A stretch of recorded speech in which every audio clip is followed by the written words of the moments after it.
Let's face it, family relationships can be difficult, even unbearable for some. If that's you, I feel very sorry for you because I know how much pain and heaviness such an existence can bring. But here are the good news. Because there is a way to fix it no matter how grueling it is right now. So in this video, I'm going to show you how I transformed the relationships to both of my parents from very toxic places to such a loving one that it's almost comical. And if you can apply what I'm showing you in this video, I am promising you, you will transform the relationships to your parents as well, and on top of that, in any other area of your life. Out of respect for my parents, I will not go too much into detail what exactly has happened, because it's not important anyway, you know. What you want to know, what has helped me, was an inside job. It all happened internally. So, I will not keep you waiting any longer. The main issue here is respect. Do you understand why? The person you're struggling with is probably not respecting you enough. But that's not their fault. Because in order for them to respect you, you have to respect yourself in the first place. No one will respect you when you don't respect yourself. So how can we create this true sense of self-respect? That's the question. And the answer is the process of individuation. This is a term coined by Swiss psychiatrist Carl Jung, who was hands down one of the smartest human beings ever lived.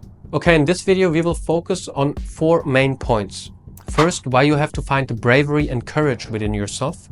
Second, I will give you an overview about the concept of individuation. Third is all about self-worth issues. And number 4 is how and why we have to set boundaries and keep them strong.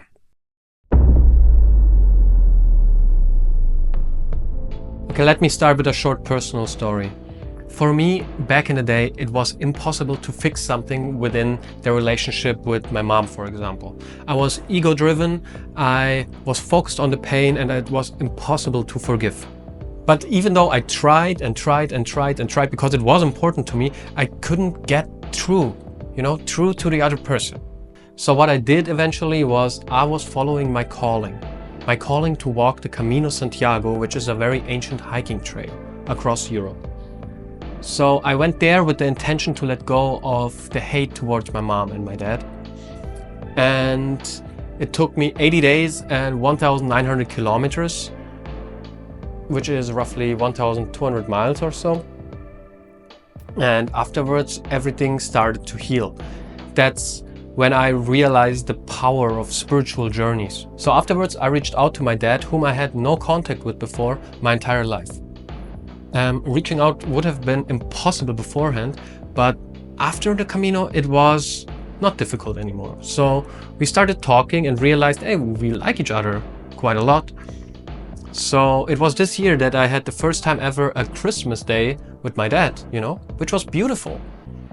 So this raises the question, what has happened? What has changed? And what has changed was my identity.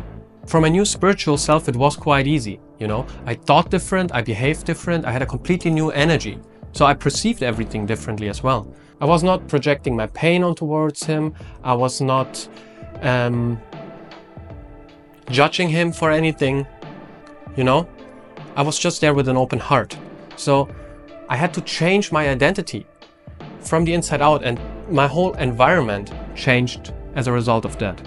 I had to evolve into a wiser human being, which is in alignment with himself and the universe. So things like letting go and forgiveness happened as a result of that. I was not clinging to my pain any longer.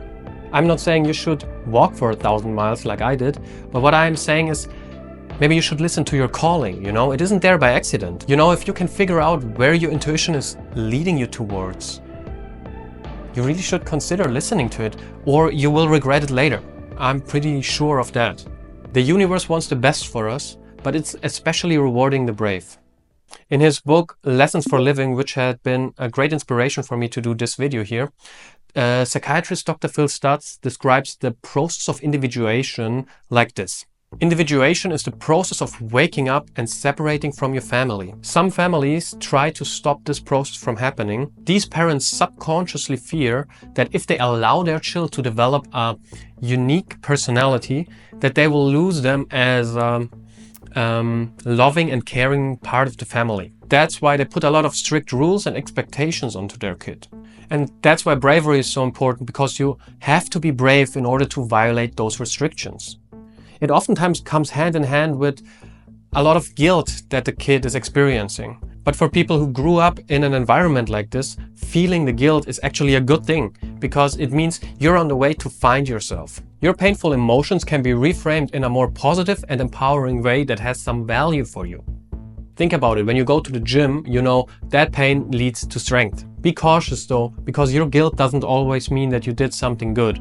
You know, sometimes you violated your own codes of ethics, and in this case you definitely made a mistake. Not because of the expectations of other people, but your own philosophy of what is good and evil. You know, that's what we usually refer to as conscience. Oftentimes people in the process of individuation are fearing that they become insensitive or heartless, or that they lose the connection to their family.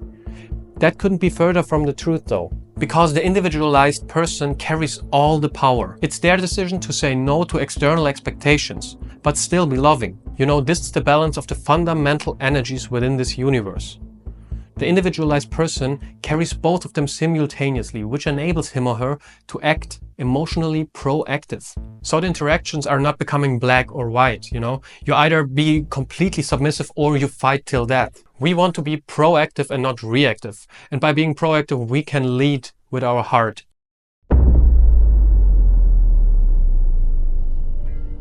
Okay, so how did Jung structure the process of individuation? This is a very broad overview. The process of individuation is focused on achieving wholeness, which is done by integrating different parts of your personality and by integrating things that have been unconscious or suppressed so far. You're reconciling inner conflicts and you create a balance between all the elements of the self. To make it more understandable, here are the 5 key elements of this process. Number 1 is integrating your shadow. And your shadow are all the parts that you suppress or reject because they don't fit in with societal norms or your self-image. So individuation focuses on integrating those parts into your personality so you can achieve wholeness and not discard or bury certain parts of yourself, because they will control you if you do so. Number 2 is encountering the anima or animus. Those are the inner representations of the opposite gender within us. So anima for men and animus for women.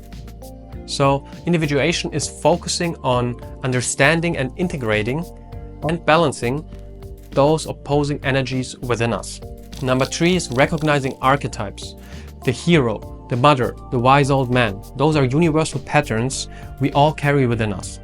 Archetypes can be perceived as metaphorical images of different personality parts, or you could call them sub-personalities maybe. Individuation focuses on becoming aware how these archetypes influence our lives. Number 4 is balancing opposites. The conscious and the unconscious, rationality and emotionality, the feminine and the masculine. All those opposing energies have to be balanced within you so you can create a unified self. Number 5 is self-realization. And this is the final stage of achieving a connection with the self, which, as Jung described, is the center of the psyche and the essence of what we truly are. Why is individuation so important? Because this is personal growth. This is the essence of personal growth. This is true authenticity. You know, this is where you resolve your internal conflicts. This is where you create real psychological harmony and balance. And on top of that, it gives individuals a sense for a deeper purpose, and it connects you with the collective unconscious, you know, the connection to all other human beings. So in essence, individuation is the process of becoming who you really are. So that was just a broad overview. If you want me to do a separate video about it, just comment down yes, individuation, and I will make another video.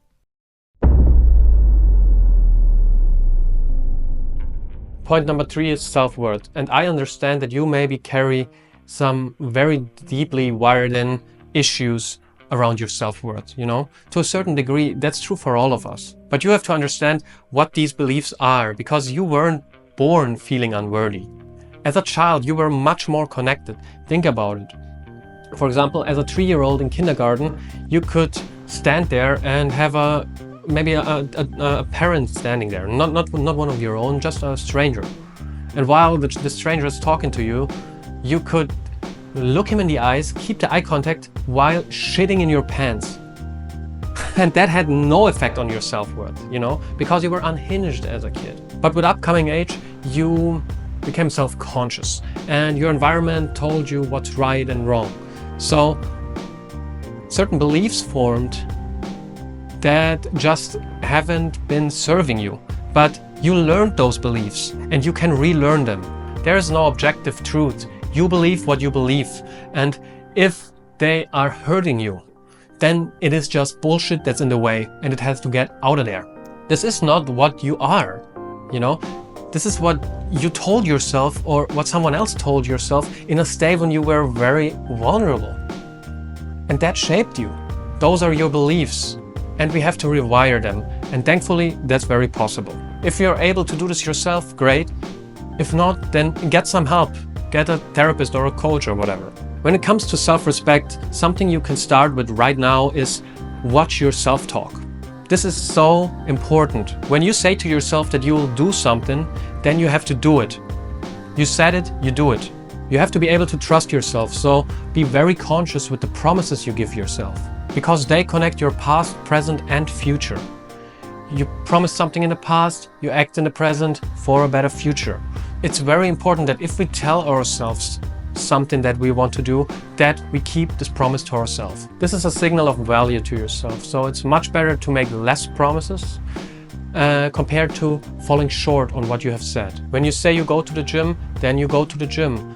When you say you be there at 10, then you have to be there at 10. You know, your life will become a cycle of promise and action, or promise and fulfillment. So the longer you do this, you will get into a very strong momentum, which is based around respecting yourself, your time, and your words. And if you want to work on your inner child wounds, I'll give you the process here. So first, you have to become aware of the problem. And you can do this by observing your triggers or journaling about it. Then try to understand the origin, you know. You can look in your relationships because they always are a great teacher. Nothing triggers us as much as our relationships. Challenge those negative self-worth beliefs by looking for evidence against it. You know, reframe the belief with affirmations, for example, and have some self-compassion. You know, it's a rough life, so maybe engage in mindfulness exercises or do meditation to reduce negative self-talk. Take empowered action towards your new identity. Celebrate small wins, set boundaries to protect your self-worth, and if you're insecure, you can do role plays, you know, to prepare you for the real life situation. Create a positive environment. This is possible online or offline. And have long-term strategies like regular reflections, you know. Have a vision board or something that commits you to continuous learning. And again, if you want a video where I go deeper into that topic, just comment yes, self-worth, and I will do another video about it. Okay, time for point number 4. You have to be able to set boundaries. And if they get violated, you have to act, even though if that means that you have to sit in disharmony. Being able to handle disharmony is a male principle, a male energy. And maybe that's exactly what you're missing right now. Maybe you're having too much male energy or insecure male energy. In that case, you need to balance it out with the feminine. Wherever you are right now, you have to learn to balance these two energies, your feminine and masculine side within you, your anima and animus. When you're setting boundaries, when you're able to set boundaries, it's going to help your family. Because when you do something, you actually want to do it and you don't feel pressured into doing something you actually do not want. That leads to a more real connection compared to suppressed emotions that will blow up eventually. If you decide to do something, it's your free will. And that has more and long-lasting value. In a healthy family, every member should be free to be an individual and still be connected. This is part of our collective spiritual evolution. When you are able to set boundaries and act on them, stand behind yourself, you are giving out certain signals, both to yourself and others. You create clarity by communicating your needs. May they be physical, emotional, spiritual, energetical, you will prevent unhealthy dynamics. And as I mentioned earlier, you have to anticipate pushbacks, you know, maybe some manipulation, maybe some anger, maybe some guilt trips. So maybe it is a good idea to start small at first and grow into this new identity. And be consistent with your boundaries. You can adjust them later if necessary, but the more aware and specific you nail them down, the better. So this was a short overview about boundaries. If you want me to go deeper into that topic as well, comment yes, boundaries, and I will make another video.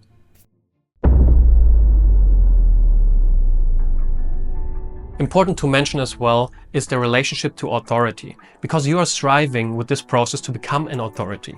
So it's very useful for a grown-up person if they have been submissive to an authority before at any point in their life. If not, there is like a missing feeling for him or her, and it's hard to keep and hold that frame of authority up. If that healthy feeling of authority is not present, they will much likely act either too shy or too sharp. For example, in the 60s, the zeitgeist was to let children decide themselves when to go to sleep, how long to watch TV, what to eat, and so on. So even though this stemmed from a very good place, it disturbed their relationship with authority.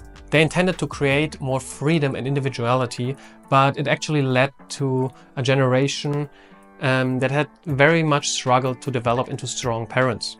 And on top of that, it's very unfortunate that our society is not valuing the wisdom of older people. You know, our elders have been experienced so much, and we waste the opportunity to learn from that, you know, which probably leaves them feel very irrelevant. It is the responsibility of the youth to gap the bridge between the generations and to open up the channel for communication. You will be surprised how vulnerable your parents will become when you are creating that shift in the power dynamics between you. And as a result of that, forgiving will be so much easier for you. And you know, this is the only way to be at real peace with yourself. True individuality can only be achieved by discipline and submission, but not to another person, but to a higher form of authority. An authority that is defined by the specific challenges of your life. This form of individuality is a lot of work, but it consists of an inherent power which others can feel. It is not only leading to respect, this is healing and an inspiration for other people in your life. If it's your parents, your friends, or your boss, you know, it doesn't matter how your childhood has been, there are ways to build up this inner higher authority for every single one. And the best of all, you will find true freedom. If you want to watch a video of my experiences on the Camino, you can click here. Thank you very much for watching. Goodbye.